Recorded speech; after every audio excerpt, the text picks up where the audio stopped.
दुखी व्यक्ति क्या कह रहा है, क्या यह संभव है कि नहीं, वह यह भी सोच नहीं पाता है। दुखी और भूखा व्यक्ति कहते हैं विभुक्षिता किमम न कुर्वत पापम। भूखा व्यक्ति कौन सा पाप नहीं कर सकता है, अर्थात वो कोई भी पाप कर सकता है।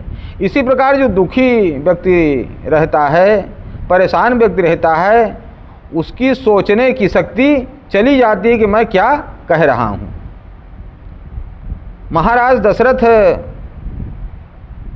विनती करते हैं सदाशिव से, भोलेनाथ बाबा से। क्या कहते हैं?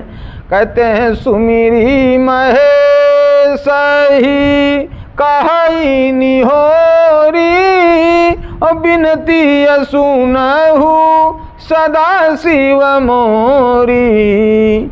आशुतोष तुम औढ़र दानी, आरती हरहु दीनु जन जानी। आशुतोष तुम, कहते हैं कि हे भोलेनाथ, आप शीघ्र प्रसन्न होने वाले हैं, औढ़रदानी हैं।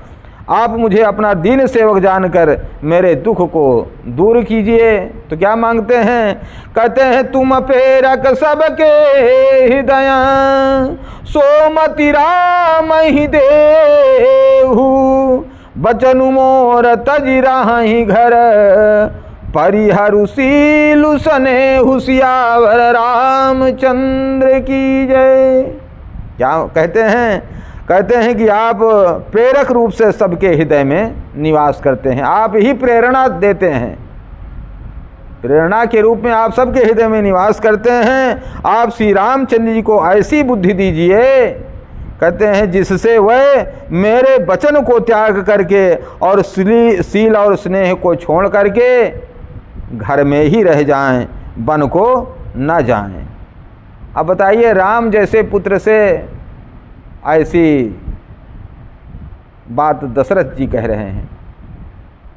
आजकल लोग परेशान हैं, कहते हैं कि मेरा पुत्र मेरी एक भी बात नहीं मानता है। मेरी बात, हे भगवान मेरी एक बात तो मान ले।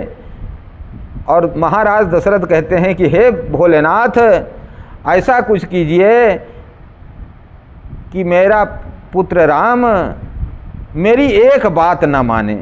कौन सी बात? यही बन जाने की। अगर मैं कहूँ भी, वैसे तो कहा नहीं अपने मुख से उन्होंने,